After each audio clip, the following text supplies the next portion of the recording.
All right, everybody, we're going head first into Call of Duty Warzone Rumble today. This mode is hands down my favorite new mode. It is phenomenal. It gets rid of kill streaks. It brings teams closer together, and it is for some great, slower paced combat. It allows for more than just run and gun setups. It allows for some actual teamwork of breaching rooms. And if you want to learn about some of that stuff, stick around because that's what we're about to go into. But before we get into this video, if you're part of that 65% that isn't subscribed to me, hit that subscribe button for constant Modern Warfare and other game content that I will be bringing to this channel, and let me know what you guys want to see and how I can make it better. So without any further ado, let's go ahead and get into this new amazing mode.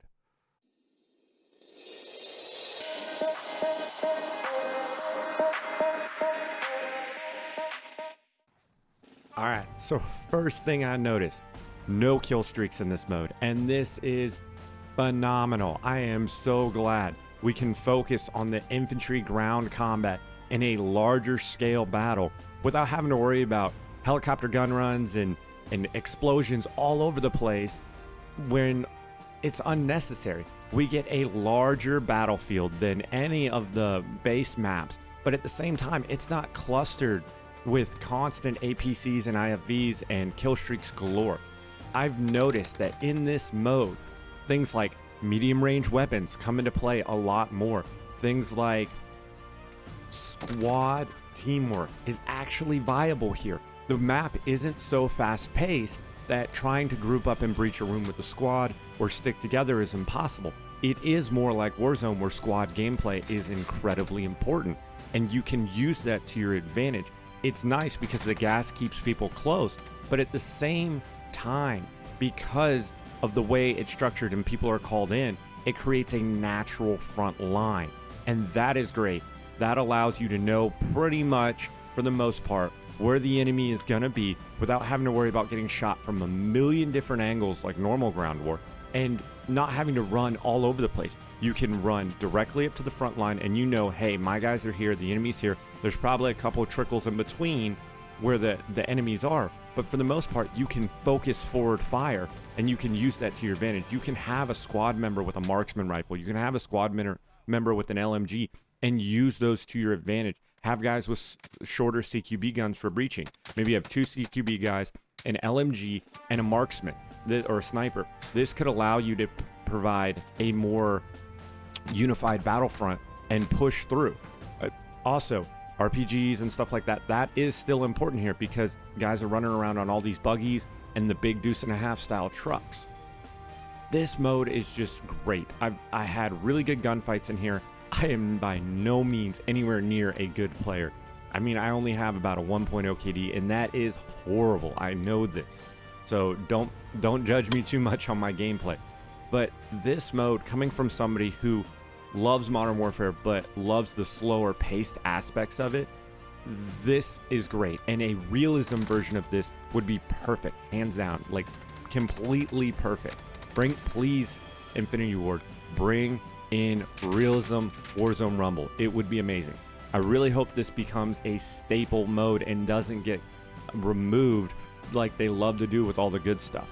That being said, let's talk about some perks and potentially some loadouts here that are going to be phenomenal, or at least I think would be a really good start for you guys to build on.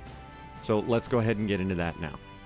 All right, so I've got 3 loadouts here that I think would be halfway decent, or at least pretty good starting off for Warzone. I'm going to go ahead and link some of the new guns in here just to show them off. But first, we've got the Galil Ace, or the CR56 AMAX. I went ahead and put the shorter barrel on here for aim down sight speed, but I combined it with that monolithic suppressor to get that increased range back.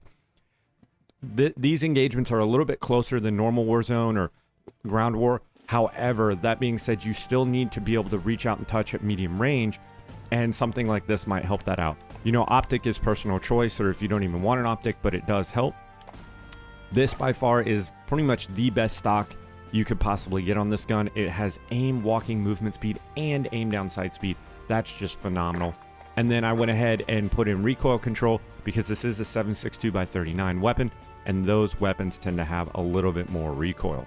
Now, moving on to the pistol, I went ahead and went with the Guard 1 in its basic configuration. It's a pretty good all-around. Oh crap, I gotta pull out my sidearm gun. It just works. Now, perks. This is important because kill streaks aren't a thing in this mode, so a lot of kill streak perks like Kill Chain or Point Man or Hardline, they're not really relevant in this mode, so there's no real point in bringing them. Now, quick fix, you guys know what that is. This, Cold-Blooded, Scavenger, EOD, Double Time, they're all pretty useful. I like quick fix in this instance. Ghost, there are a lot of people using the heartbeat sensor on this mode, so even though you're not getting detected by UAV and radar drones, there's still a lot of people hunting you with that heartbeat sensor, so this can be useful. Shrapnel, I just like double explosives, but there's so many other choices here. Tracker's another good one. So this is kind of your all around more brawler set, or like brawler to medium range setup. We're gonna move to the Brewer Mark 9 or the M249 Saw. This gun I have found is amazing in Warzone. It is a laser beam. So we're gonna go ahead and go into what I've got it set up with. I've got the XRK Horizon 23-inch barrel to get that extra damage range and bullet velocity. It does decrease aim down sight speed, but it's not that bad, and it seems aim down sight speed isn't the most important thing in a Warzone type of match. I've got an optic on here. The skeleton stock, again, aim walking movement speed and aim down sight speed, very important. Then I've got fully loaded. The reason I have fully loaded is this gun consistently runs out of ammunition. The fights are longer in this mode, so you're not necessarily dying constantly, and there are, as far as I have been able to tell, not many, if any, ammo boxes around. So unless you're bringing the ammo box field upgrade, fully loaded might be a good option on this particular weapon. I would normally say sleight of hand might be good, but it seems like there is decent enough downtime that you can get your reloads in if need be. And then I went ahead and put stipple grip tape because this is a light machine gun, and aim down sight speed and sprint to fire speed are pretty important here. For weapons, I just went ahead and went with the Deagle. I tricked that out. It is a pretty good medium range pistol. It does a ton of damage, and it's kind of your old reliable here. For perks, I went with EOD, Ghost, and Shrapnel. Again, there are a lot of explosives going around. I use thermites to take out the vehicles, and then a stem for just trying to stay alive longer. Last, more of a sneaky setup. So we're going to use the Finnick here. We've got the Deadfall barrel attachment, which is an integral suppressor. This gives a ton of bonuses: damage range, recoil control, bullet velocity, and sound suppression, so you can be a little bit more sneaky. We've got an optic on here. I went with this optic because it's really small and rounded off. We've got the Forge Tac CQS for more aim down sight speed, which that longer barrel negates. And then I went ahead and went with recoil control on the grip tape because this gun does have a good amount of recoil, and the operator foregrip for more recoil control. On the pistol, I decided to go with the Glock in this instance simply because with fully loaded, it adds more ammunition to your Finnick, and that is really important because that gun burns through ammo really fast.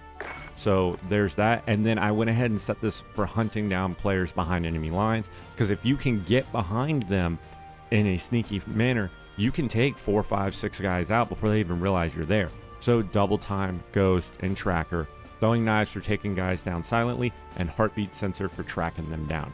So that's going to be just 3 class loadouts for you guys to go through with the new weapons, and of course the saw that is from last season.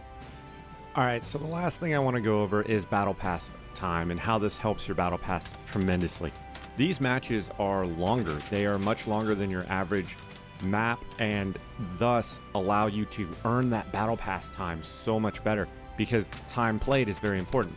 Also, it seems like KDs are a little bit higher in this mode. 1, because there's no skill-based matchmaking, and 2, because you have more control of moving around and there's less people sitting in every window under the sun, you can kind of maneuver a little bit better and get better sight lines and just kind of play more accurately. So I would say this mode is great for progressing the Battle Pass.